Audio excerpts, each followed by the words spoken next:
बहुत सी कहानी ऐसी भी होती हैं जो हमारे दिल को छू लेती हैं। मुझे लगता है आज मैं जो कहानी आपको सुनाने जा रहा हूँ ये भी कुछ ऐसी ही कहानी है जो आपके दिल को छू लेगी। एक दुख भरी कहानी। एक दिन ठेले पर अधिक भार होने के कारण रामू उसे उठा नहीं पाया और संभाल नहीं पाया और तेज गति से आते ट्रक में भिड़ गया।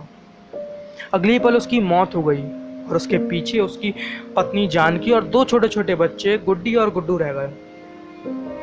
एक तरफ रामू का अंतिम संस्कार किया जा रहा था और दूसरी तरफ उसके बच्चे बिलख रहे थे। नहीं नहीं, इसलिए नहीं कि उनके पापा मर गए थे, वो तो भूख के मारे बिलख रहे थे। उन्होंने कई दिनों से पेट भर खाना नहीं खाया था और आज तो मुंह में एक निवाला भी न गया। भूख से रोए जा रहे थे। माँ माँ, कुछ खाने को दो ना। माँ, बड़ी भूख लगी है, माँ कुछ खाने को दो।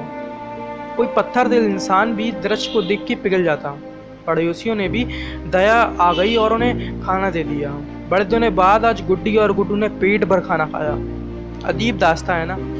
एक तरफ लोग रामू की मौत पर दुखी व्यक्त कर रहे थे और दूसरी तरफ उसी के बच्चे छांव में बैठ के खाना खा रहे थे। जानकी ने अगले कुछ दिनों तक इधर उधर मांग कर काम चलाया, लेकिन बच्चों का पेट पाला।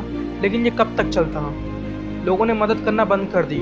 जानकी पागलों की तरह काम को खोजने लगी और काफ़ी कोशिश के बाद वापस घर आई। जब वापस घर आई तो गुड्डू और गुड्डी ने सोचा आज माँ बहुत खाना खिलाएगी।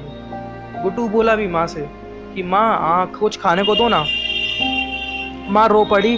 बच्चे समझ गए कि माँ के पास कुछ नहीं है खिलाने को। एक पल अजीब सा सन्नाटा छा गया।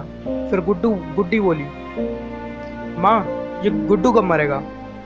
पागल हो गई है क्या?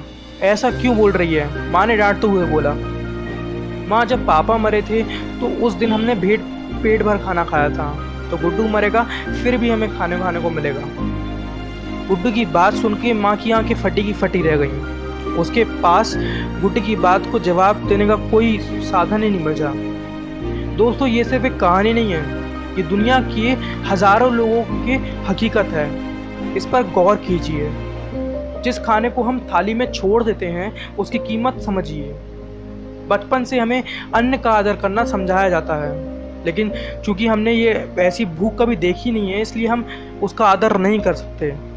एक दिन, बस एक दिन भूखा रहने की देखिए और आप हजारों लोगों की दर्द समझ पाएंगे। चलिए हम प्रण लेते हैं कि हम कभी भी अन्न का अपमान नहीं करेंगे, हम कभी भी खाने को बर्बाद नहीं करेंगे, हम कभी भी होटल पे जाके 2 लोगों के बीच 4 लोगों को खाना नहीं मांगेंगे।